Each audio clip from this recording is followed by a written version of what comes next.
오늘장에서만 보더라도 시장이 뭔가 이게 과연 제대로 갈 것인가 아니면 뭔가의 꼼수가 있는 것인가 불안감들이 계속 지속되고 있겠죠.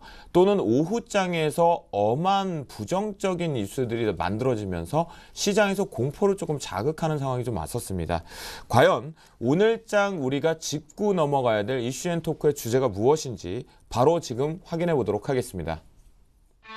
네, 이슈앤토크 첫 번째 이슈입니다. 코스피가 결국 1960포인트대로 붕괴를 하고 말았습니다.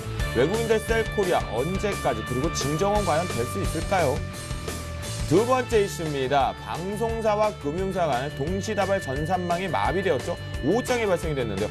그런데 어떻게 알았을까? 보안주 울트라 초급등 나왔습니다. 과연 따라가도 될 것인지 아니면 일회성일지 체크해 보겠습니다.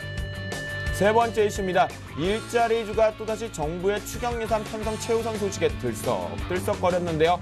과연 정책적인 부분에 대해서 눌림목 매수와 함께 다시 한번 라이징 우상향을 뽑아낼 수 있는 것인지 체크를 한번 해보도록 하겠습니다. 지금 키프로발 악재 그리고 외국인들의 연일 유가증권 시장의 매도 압박 부분이 좀 이어지다 보니까 장 막판에 또다시 이런 북한발의 테러다. 사이버 테러다란 불안감을 증폭시키면서 시장이 1960선마저 좀 내주는 모습이었는데요. 오늘장 김용준 멘토 어떻게 바라보셨습니까? 일단 장 막판에 조금 이제 위험하다라는 느낌이 좀 순간적으로 딱 느껴지더라고요. 그러니까 일단 지금 지수가 이제 1960을 찍었는데 일단 기술적 분석으로 잠깐 보고서 좀 말씀드릴게요.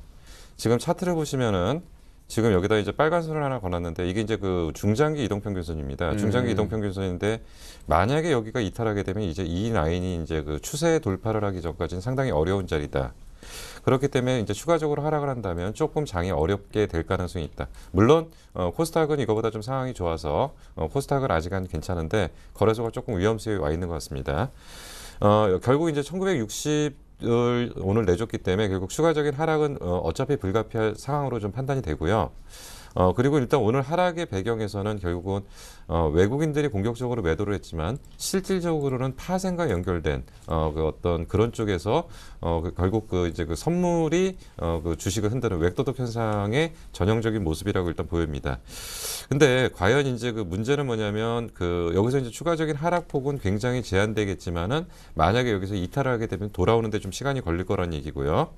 그리고 이제 뚜렷하게 이제 오늘 안에 구성 종목들을 보니까 결국 이제 오늘 강하게 많이 빠진 것 중에서 LG화학이나 이런 것들이 기술적 반등 국면에 진입하는 거고, 현대차나 기아차 약간 플러스 내다가 말았고, 그리고 삼성전자 역시도 지금 어떤 이동평균선에서 더 이상 무너지면 안 되는 자리까지 와 있는 상태에서 반등을 좀 시도하려고 하지만 아주 모습은 좀 반등이 쉽지 않다. 그렇다면 결국은 지금 대형주 중심의 장은 좀 힘들게 될 거고 상당 기간 동안은 이러한 대형주의 상승에는 제한이 걸릴 가능성이 있다. 그래서 결국은 시장은 거래소 기준으로 추가적인 하락은 불가피하고 그리고 대형주 중심의 장보다는 중소형주 장이 지속될 것 같고 그리고 어차피 외국인들의 수급도 크게 지금 기대하기 좀 어렵지 않나 이렇게 좀 판단이 됩니다. 지난 시간에 우리 김용준 멘토가 대형주 쪽보다는 중소형주 쪽에서 단기적인 트레이드다라고 제가 질문을 하니까 아니다. 중소형주로 본격적인 시작이다라고 얘기를 해주셨거든요. 네, 맞습니다. 역시 한 주 동안 지금 그 모습이 계속 나오고 있단 말이에요. 네. 그렇다면 지금 역시도 대형주 쪽 보는 것보다는 중소형 쪽으로 집중력을 좀 피우는 게 나은가요? 일단 뒷부분에서 잠깐 말씀드리겠지만 지금 외국인들 지금 들어오는 게 오늘 물론 한 300억 정도 팔았습니다. 근데 네. 약간 이들이 이제 속임수를 좀 사용하는 게 장중에 거의 400억 가까이 팔다가 막판에 매도 규모를 축소시켜 버렸거든요. 그렇죠. 그러니까 결국 이들이 지금 중간중간에 속임수는 사용하지만 결국 외국인들이 지금 들어오는 게 예사롭지가 않습니다. 그렇군요. 정대희 멘토, 오늘 코스닥 같은 경우는 메릴린치 창고에서 바스켓 부분에 대해서 전량적인 매도 압박 부분이 있다라는 시장 출발과 함께 정보들이 좀 돌았는데요. 그러다 보니까 중소형주 쪽이 제대로 가지를 못했어요. 하지만 오후장에 다시 들어오면서 개발적인 반등이 좀 왔는데요. 코스닥 시장도 어떻게 바라보셨는지, 그 다음에 현재 지금 유가증권 시장 이대로 봐도 되는 것인지 좀 체크를 해주시죠. 일단 코스닥 쪽 같은 건 차트를 잠깐 보겠습니다. 수급 현황을 잠깐 보면 네, 얘기해 주시죠. 업종별 순항 투자 매매 순매수를 보면 네네. 금일 오늘 보시면은 코스닥 같은 경우는 외국인이 전 업종별로 다 외국인들이 매도하는 모습이 나왔고 네네. 지금 기관 투자 같은 경우도 약간 부분 그 경기 방어적인 차원에서 오락 관련 엔터테이너 관련주라든가 기타 조금 통신업, 유통업 쪽, 서비스업, 유통업 쪽과 그리고 오락문화 등 이런 방어적인 입장에서 좀 움직임이 나왔고 그래서 저도 오늘 코스닥 시장을 보면서 개인들만 다 모든 업종 관련해 다 매수가 들어오고 외국인이 너무 많이 팔아치운다. 그래서 좀 이거는 아니다라고 싶었는데 그래서 좀 제가 전략적으로 제시해드리는 거는 지금 이런 장에서는 좀 방망이를 좀 짧게 잡고 보셔야 되지 않을까라는 생각이 들고 수급적으로 지금 너무 안 좋기 때문에 어쨌든 지금 외국인들의 매도가 당분간은 좀 이어질 거라고 전 예상을 하고 있습니다. 아, 그러면 결국은 김영주 멘토와 얘기가 좀 상반되는 부분인가요? 중소형주 쪽에 많이 붙어 있는 코스닥 쪽은 좀 보수적 관점으로 지금부터 준비해야 된다는 말씀이신 건가요? 아니요, 저도 중소형주 쪽으로 좀 봐도 되긴 하겠지만 네. 지금 코스닥도 지금 그 제가 말씀드린 4월달에 그러니까 지금 시장에 대한 이슈가 하나도 없거든요. 그 동안에 지금 코스닥 시장이 올라온 거는 삼성전자 갤럭시 4에 대한 기대감으로 인해서 그 기술주들이 상승을 줬는데 오늘 대부분 다 또 많이 빠졌다는 거죠. 네. 그렇기 때문에 기술주보다는 뭐 그런 중소형주보다는 좀 우량주 쪽으로 좀 접근을 하시는 게 어떨까? 코스닥 우량주 종목들로 좀 접근하시는 게 어떨까 생각이 듭니다. 그렇군요. 결국 그렇게 본다면 그 시가총액 상위권 쪽으로 좀 더 집중력을 보자. 결국은 중소형주 종목에는 집중력을 피우는 것은 나도 동의를 한다. 하지만 이제 개별주 종목군들, 특히나 IT 기술주 같은 경우는 S4 부분에 대해 이슈 이후에는 하지 말자라는 관점 속에서 시가총액 상위권을 보자는 말씀이신 거죠? 예, 맞습니다. 네, 알겠습니다. 결국 오늘 시장 좀 그렇게 몰아보시긴 했네요.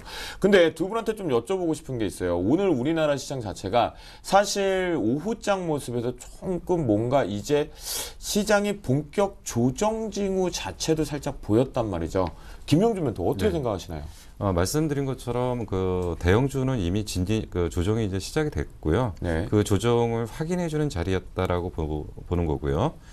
이제 그 중소형주 코스닥장이 이제 그 단기적으로 추가적인 조정이 나올 거냐 안 나올 거냐인데 뭐 어떻게 보면은 그저께 이제 뭐 강하게 하락했고 어제 강하게 반등했고 네. 오늘 다시 하락했고 그렇기 때문에 이제는 뭔가 방향성이 좀 나와줘야 되는데 저는 그 개별적인 종목들에 대해서는 가격 조정보다는 기간 조정 쪽으로 좀 보고 있습니다. 아, 기간 예, 조정 예. 쪽으로요? 그래서 기간 조정이 좀 마무리된 시점에서 그러니까 단기 조정은 임박하다고 보지만 기간 조정일 가능성이 있고 가격을 크게 빼기는 어렵다. 그런 쪽에서 이제 기간 조정 이후 재차 상승 쪽으로 좀 방향을 보고 있습니다. 저 역시 김용준 멘토와 좀 비슷한 시황관을 좀 가지고 있는데 정대희 멘토는 어떻게 보시나요?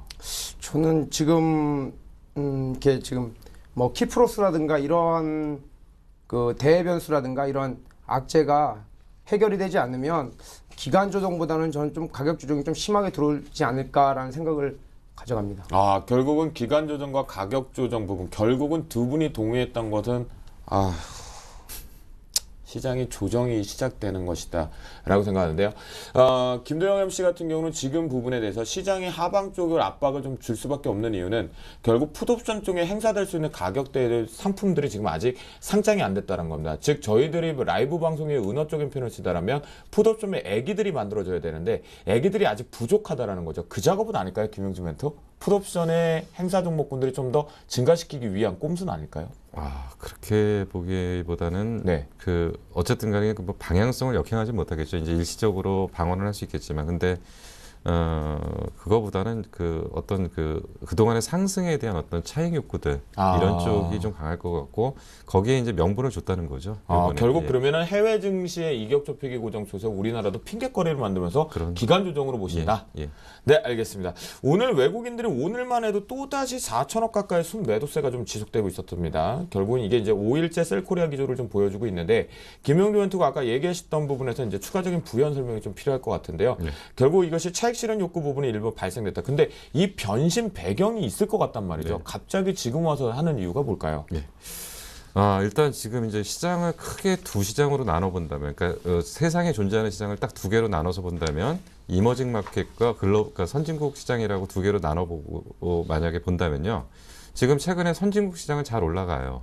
근데 이머징 마켓 쪽은 안 올라갑니다. 그래서 선진국 증시가 좋다라고 표현할 수도 있는데 한편에서 배경을 좀 살펴보니까 이런 게 있었던 것 같습니다. 선진국 시장이라고 분류했던 나라들은 뭐를 많이 했냐면 돈을 엄청나게 풀어댔죠. 그렇죠. 유럽이 작년에 한 1조 5천억 불, 1조 5천억 유로 정도, 그리고 미국이 재정위기 때 2조 5천억 달러 정도.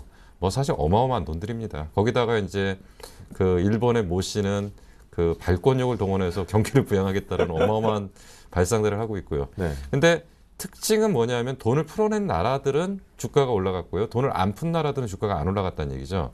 그럼 거꾸로 이걸 갖다가 다시 해석하면 정말 그 주가가 올라간 건지 화폐 가치가 떨어진 건지 좀 헷갈립니다. 지금 상황들이. 이제 그런 쪽에서의 어떤 그 시장의 어떤 변화들이 좀 생기고 있는 거고요. 그리고 일단 외국인들의 그 과연 매도세가 얼마나 더 이어질 거냐 이런 얘기들을 좀 할 수가 있는데 그거는 아마 4월 달에 좀 진정이 될 것 같습니다. 왜 그러냐면 일단 배당금 유입이 되기 때문에 배당금의 일정 부분은 국내 재투자 쪽으로 들어오기 때문에 최소한 외국인의 추가적인 매도 압력은 그쪽에서 잡아낼 가능성이 있다. 뭐 그런 쪽으로 본다면 외국인들의 매도의 거의 끝자락의 막판에 조금 더 공간은 좀 남지 않았나? 그렇지만 그 폭은 제한되지 않을까? 이렇게 좀 판단이 됩니다. 결국은 전반적으로 일단 3월 부분에 대한 기간적인 조정 부분에 대해서 하단에 대한 테스트가 이루어질 것이다. 결국 4월경쯤에 결국 배당금이 입금되는 시점에서 다시 유입 가능성이 있다라고 보신다는 거죠? 예, 그렇습니다. 결국 이제 시장이 역시 교수님 같습니다. 시장은 딱 두 개로 나뉜다면 여러분. 신흥시장과 선진시장으로 나뉜다. 그런데 선진시장이 강하게 가는 것은 유동성의 자금력 부분을 좀 풀었다라고 볼 수가 있겠다라고 했으니까요. 여러분들도 한번 체크를 하시면서 좀 더 전략을 디테일하게 잡아보시면 좋을 것 같겠습니다. 정대희 멘토. 정대희 멘토 같은 경우는 과연 이 시장 어떻게 지금 체크를 해봐야 될까요? 글쎄요, 지금 뭐 외국인의 변심 배경에 대해서 말씀을 드리면 저희 국내 증시에서도 뭐 예상 그 키프로스에 대해서 제한적인 영향이 가져올 거다라고 좀 예측을 잘못한 것 같습니다. 왜냐하면 뭐 지금 구제금융에 대해서 키프로스 의회에서 부결권을 발동하면서 오늘같이 증시에 영향을 미쳤는데 뭐 재협상 혹은 또 자금 조치라는 그러한 좀 해결 방안이 그러니까 재협상을 하거나 아니면 새로운 자금 수처가 나오지 전까지는 조금 더 어렵지 않을까라는 생각을 합니다.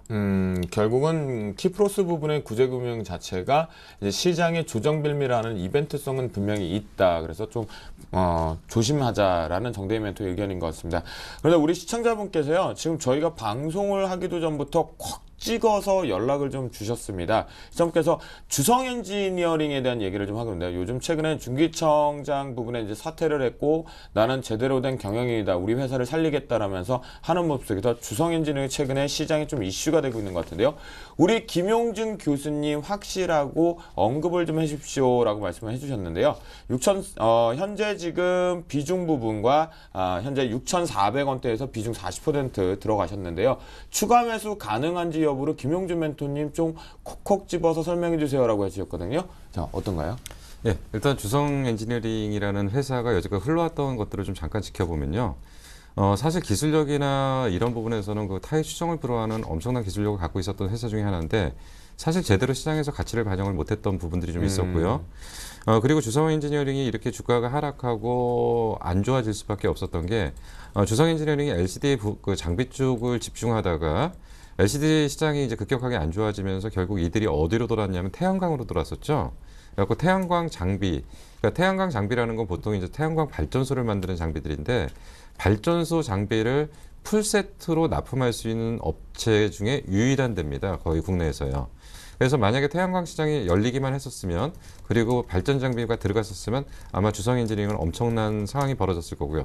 실질적으로 모로코에서 4억 불 정도의 4기가와트 그러니까 이게 이제 장비 기준으로 보면은 한 2조 원대의 장비가 납품되는 MOU까지는 체결됐는데 그게 본 계약이 체결이 안 되면서 주가에 지금 반영이 안 됐던 부분들이 있었죠.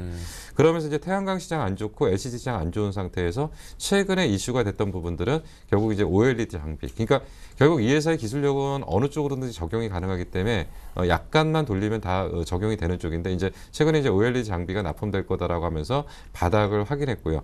그러면서 일부 이제 그 증자나 이런 부분들까지 반영되면서 거의 최악의 상황은 벗어났다고 봅니다. 근데 이제 그 주식이 이제 바닥에서 돌아 나올 때는 좀 시간이 걸린다라고 보는 거고요. 그 돌아 나오는데 작년 하방을 잡고 몇 달 동안을 바닥을 다지고 이제 서서히 한 단계 한 단계씩 레벨업하고 있고요.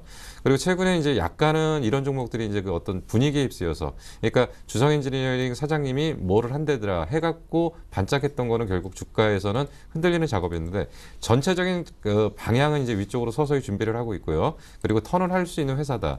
다만 이제 빠른 속도로 가기보다는 완만하게 갈 가능성이 있고 단계별로 레벨업 될 가능성이 있기 때문에 저는 중장기적으로 괜찮다고 판단이 됩니다. 다만 지금 이제 비중이 이제 30%인데 여기다가 이제 50%, 60% 채워놓고 가면은 굉장히 계좌가 무거워지죠. 그러니까 얘만 쳐다봐야 되는 상황이거든요. 네. 그래서 얘는 요 정도로 놔두면서 조금 더 관찰하고 그리고 다른 쪽에서 좀 조금 빠르게 움직이시는 그런 매매 전략이 낫지 않은가 좀 판단이 됩니다. 결국 주성엔지니어링 같은 경우는 태양광 산업 부분 때문에 산업 여파 부분에 이제 주가 자체가 급락을 좀 맞은 상황이 예, 예. 있었잖아요. 예. 그런데 지금 우리 김용준 멘토, 김용준 교수라고 해야 될까요? 전체적으로 보면 주성엔지니어링 기술력은 이제 OLED 쪽으로도 갈 수도 있고 태양광 쪽으로 갈 수도 있고 LCD 쪽으로 갈 수 있다는, 기술력이 잠깐만 응용만 하면 금방 가능하다는 얘기죠. 네, 예, 그렇습니다. 결국 그렇군요. 시청자분 들으셨나요? 결국 주성엔지니어링 같은 경우 너무 계좌에다 추가 비중을 채우실 경우에는 전반적으로 이것이 시청자분의 계좌는 주성 계좌가 되겠죠. 주성 엔지니어링 계좌가 될 수 있으니까 추가적인 부분은 좀 보지 말자라는 의견이겠고요. 하지만 지금 반짝했던 이슈화됐던 부분은 오히려 주가 부분에 대해서는 변동성의 주범이니까 꾸준하게 좀 끌고 가시면 바닥 탈피 가능성 충분히 있다라고 하시면서 태양광 산업 부분에 조금씩 변화 속, 그다음에 OLED 쪽 변화 속까지 있다라고 하시니까요. 아까 제가 비중이 40%로 언급이 됐는데 30%라고 합니다. 그러니까 추가 비중 태우지 마시고요. 좀 더 지금 현재 단가 부분의 매력적인 부분이니까 좀 끌고 가시는 거 어떻나라고 말씀 좀 드려보도록 하겠습니다. 예, 이제 두 번째 이슈를 저희가 좀 체크를 해보도록 하겠습니다. 국내 창피합니다. 예, 방송국 3사고요. 그다음에 방송국 공중파겠죠. 또한 이제 은행의 정보 전산망이 마비됐다는 소식이 전해지면서 이게요. 근데 갑작스럽게 오후 2시 넘어가지고 갑작스럽게 이슈가 됐고 속보가 돼버렸습니다. 근데 이때 컴퓨터 관련 보안주들이 급등가는 종목이 발생이 됐고 상한가 안착까지 해버렸습니다. 어떤 내용이고 그 관련주 과연 여기서 일회성으로 끝날 것이냐 아니면 그 보안 쪽으로 정책적인 이슈를 잡아도 되는 것이냐, 우리 정대인 멘토부터 체크를 좀 해보도록 하겠습니다. 예, 뭐 주요 방송사 및 금융사 쪽에 그 내부 전선망이 다운되는 현상이 네. 발생이 됐고요. 그리고 디더스 공격보다는 해킹 쪽으로 일단은 해킹에 의한 악성 코드라고 일단 뉴스에서 나오고 있습니다. 그래서 이스트 소프트를 비롯한 모든 보안 관련 종목들이 좀 상승을 일제히 나왔는데 요거에 대한 거는 뭐 이따가 말씀드려도 되나요? 요거에 대한 네, 그러시죠. 차후 뭐. 전략은? 네네네. 예, 그럼 차후 전략에 대해서는 이따가 제가 다시 말씀드리겠습니다. 네, 알겠습니다. 김영주 멘토 같은 경우에는 이 보안 관련주, 과연 이제 해킹이다, 또 이제 마지막 제가 9시 뉴스 이렇게 막 보면서 오고 있는데, 결국은 북한 쪽에서 공격을 했다라는 얘기까지 있어요, 또다시. 참 시장 안 그래도 좀 가도 지금 밟기를 바빠 죽겠는데, 이런 얘기까지 오면서 시장이 부정적인 영향을 미쳤단 말입니다. 어떻게 보십니까? 북한이 돈이 없나요? 옵션 매도를 칠 것 같네요. 그런가요? 그러니까 과거에도 이제 그 계속적으로 이제 그 북한 쪽에서 이제 그 컴퓨터 쪽 보안 쪽으로 이제 그 테러의 그 사례가 있었다고 9시 뉴스에 나오더라고요. 그리고 이제 요번 역시도 이제 그 북한의 가능성을 굉장히 높이 보고요. 아무래도 이제 그쪽에서 이제 정보 수집을 해가지고 발표를 했을 거니까 쉽게 얘기는 하지는 않았겠죠. 그러니까 상당히 가능성은 좀 높은 쪽인 것 같고요.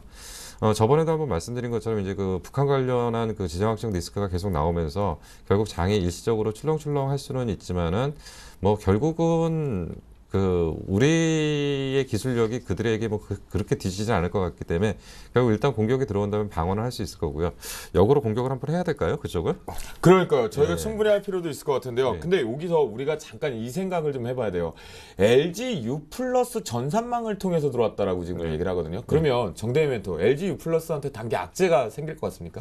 글쎄요, 뭐 아까 최초 방송에서는 LG U 플러스 쪽에서 먼저 그렇게 됐다고 했는데 추가적으로 나온 뉴스에는 KT 쪽하고 SK텔레콤 쪽에도 있었다라고 뉴스가 나왔기 때문에 그렇게 뭐 이런 거 갖고 이슈가 그렇게 뭐 악재로 영향을 받지는 않을 것 같습니다. 그래요?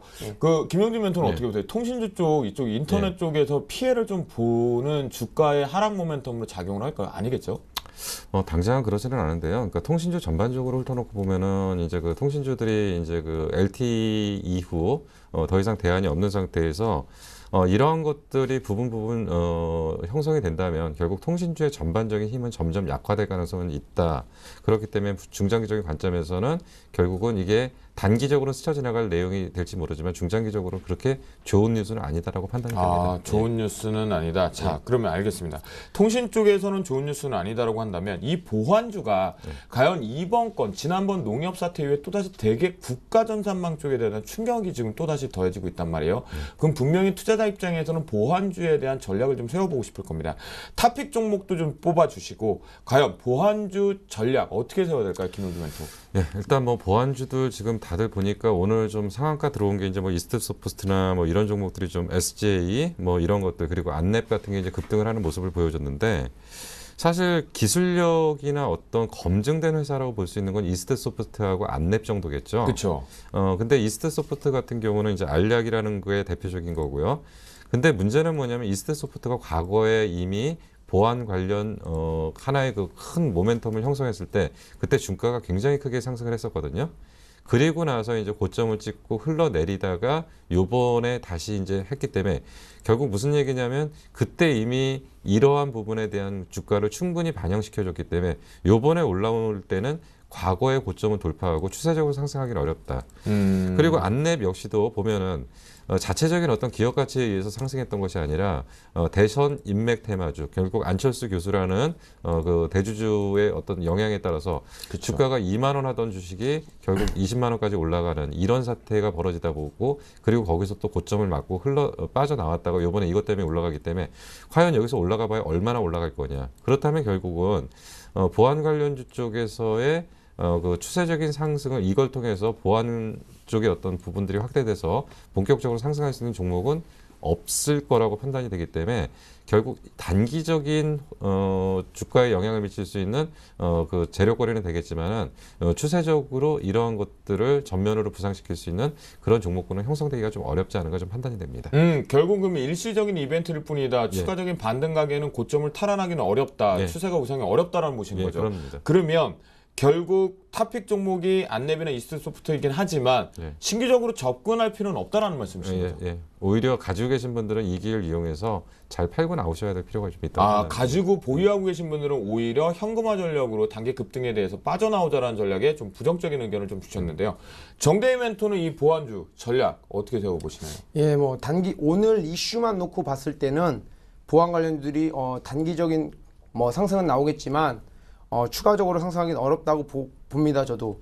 그래서 그래요? 추격 매수 하시는 분들은 좀 자제하셔야 될 것 같고 하지만 이걸 하나 좀 제가 더 언급을 드리고 싶은 건 뭐냐면 최근에 스마트폰과 태블릿 PC의 보급률 그리고 그쪽의 기술력 상승에 비례해서 대비 그 보안 솔루션의 기술력이 좀 미비하다는 거죠. 맞아요. 점점점 스마트폰과 태블릿 PC 발전이나 기술 속도는 올라가는데 거기에 따라가지 못하는 그 보안 솔루션 업체들 그걸로 인해서 뭐 개인정보 유출이라든가 이러한 문제가 자꾸 발생이 된다는 거죠. 네. 그럼 범정부 차원에서도 이걸 분명히 국가 지원을 할 거라고 저는 예상을 합니다. 네. 국가 지원 범정부 차원에서 정부 정책적으로 지원하게 되면 나중에 거기서 이제 옥석 가리기가 나와서 아까 말씀드렸던 뭐 이스트소프트라든가 안랩 쪽 이런 기술력이 좀 보완만 된다면 좀 더 가지 않을까라는 중장기 관점 입장으로 좀 보면 괜찮지 않을까라고 생각이 듭니다. 결국은 단기적인 급등 양상 부분에서는 부정적으로 추격은 따라가지 말자는 의견은 김용준 멘토와 정대희 멘토도 같이 동의를 하시는 거죠. 예. 하지만 정대희 멘토 같은 경우는 스마트 기기의 보급률이 증가되고 정책적으로 보안 이슈가 있기 때문에 가격적인 매력이 오는 시점이라면 지금보다는 오히려 나중에 매매 트레이딩 관점 봤을 때는 분명히 필요하다. 그러니까 관심 종목에서 삭제를 하지 말고는 보자라는 의견이신 거죠. 예, 그렇습니다. 네. 알겠습니다. 그러면 두 분 얘기를 종합해 보면 우리 김용준 멘토 같은 경우는 이 보완주는 일시적인 이벤트일 뿐이다. 그리고 통신주 자체적으로 좀 부정적인 여파도 나올 수 있지만 신규적인 부분에서는 들어가지 말자라는 의견에 오히려 보유하고 계신 분들은 이번 차익 이벤트 속에서 슈팅 나왔을 경우는 현금화하자라는 의견이겠고요.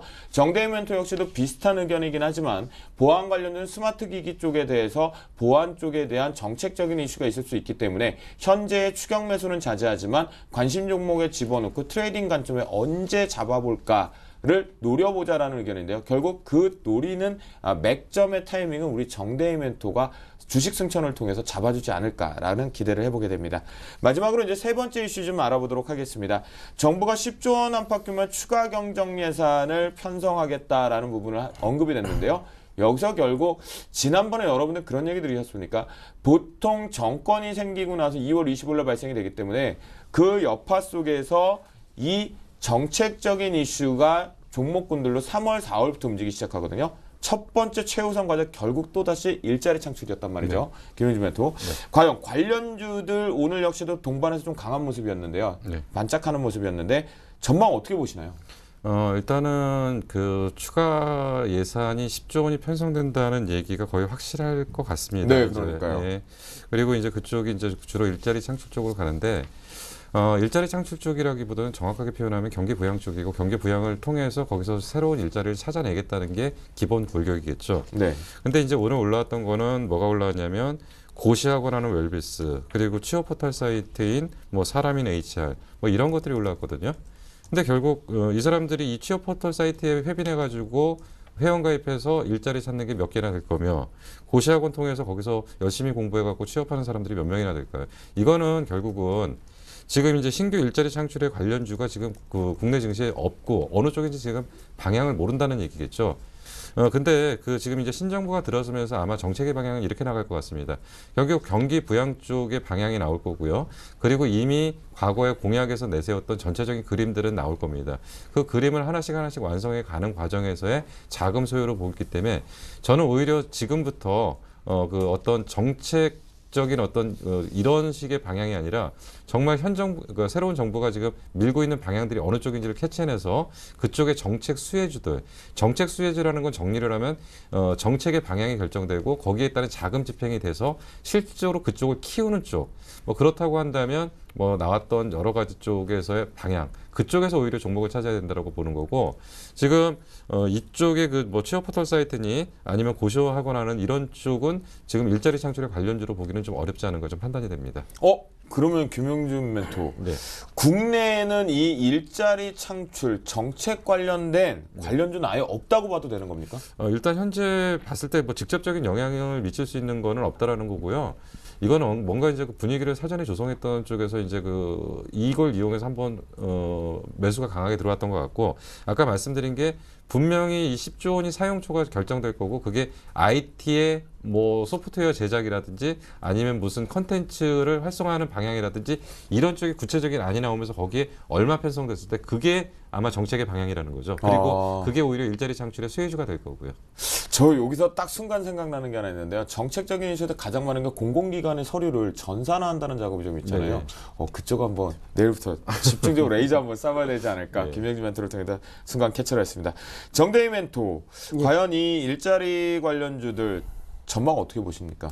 뭐 우리나라 좀 전에 앞에서 뭐 딴 얘기겠지만 뭐 정책, 그러니까 범정부 정책 테마로 엮여버리면 일단 급등주의 성격을 갖고 있습니다. 급등주의 성격을 갖고 있는 종목들은 개인 투자자들이 접근하기 어렵고 또 마찬가지입니다. 일자리 창출 관련 종목들도 오늘 이번 주에는 뭐 윌비스라든가 사람인 HR라든가 에스코넥 관련 종목이 움직였지만 그 전주에 보시면 그 창투사 관련 종목들 뭐 대성창투라든가 에이티넘 인베스트먼트가 먼저 움직임이 나왔습니다. 그래서 테마 자체로 보면 일단 테마가 순환되는 모습도 나오지만 저도 그 김영주 멘토님께서 말씀하신 것처럼 그 실질적으로 그 취업 관련된 종목들은 뭐 별로 없다라고 생각합니다. 그래서 그리고 또 요 종목들이 어떠한 영향을 받냐면 지금같이 좀 경기가 괜찮을 때는 부각이 나타나겠지만 이런 이슈가 있을 때는 부각이 되겠지만 요거는 이제 경제 성장률이 좀 둔화되거나 아니면 고용률, 그러니까 경기 지표가 좀 안 좋거나 경제 성장률이 둔화되면 아무래도 고용률이 떨어지기 때문에 거기에 대한 영향을 받으니까 좀 그런 걸 고려해서 매매하시는 분들도 그런 경제 성장률이라든가 그런 걸 좀 참고하셔서 매매하시는 게 어떨까 생각됩니다. 결국은 정대희 멘토가 이제 창업 투자 정책 부분까지 언급을 살짝을 좀 해주셨는데요. 결국 취업 관련주, 그다음에 창업 관련 정책주 같은 경우에는 이제 좀 보지 말자라는 의견에 두 분 다 동의를 하십니까? 네. 네. 예, 추가적으로 하나 더 말씀을 드리면 좀 전에 MC님께서 말씀하신 것처럼 그 직접적으로 IT 쪽으로 좀 그 돈들이 그 엉뚱한 데가 아니라 실질적으로 우리나라 경기 부양에 필요한 즉 IT 쪽으로 들어간다면 빅데이터가 좀 아까 말씀드렸잖아요. 정부에서 이제 전산화 작업을 하니까 빅데이터 작업에 필요한 그 전문가들이 좀 우리나라는 좀 부족하다는 겁니다. 그래서 그쪽으로 좀 투자가 되면 아무래도 빅데이터 관련 그 종목들 군 위주로 좀 해보시는 게 더 낫지 않을까라고 예, 추가적인 생각을 더 말씀드리겠습니다. 네, 정대희 멘토. 아까는 조금 시장 출발과 함께 좀 우리 방송 시작하는데 조금 여유로움이 있었는데 왜 또 하시면서 이렇게 긴장을 하십니까? 네? 아, 글쎄요. 네. 좀 여기 에어컨 여기 네. 스튜디오가 좀 에어컨이 나와서 그런지 몰라도 좀 춥네요. 아, 그렇습니까? 예. 좀 편안하게 좀 해주시면 예. 좋을 것 같겠습니다. 네, ECN 토크 여기서 저희가 시장을 좀 알아본 것 같습니다.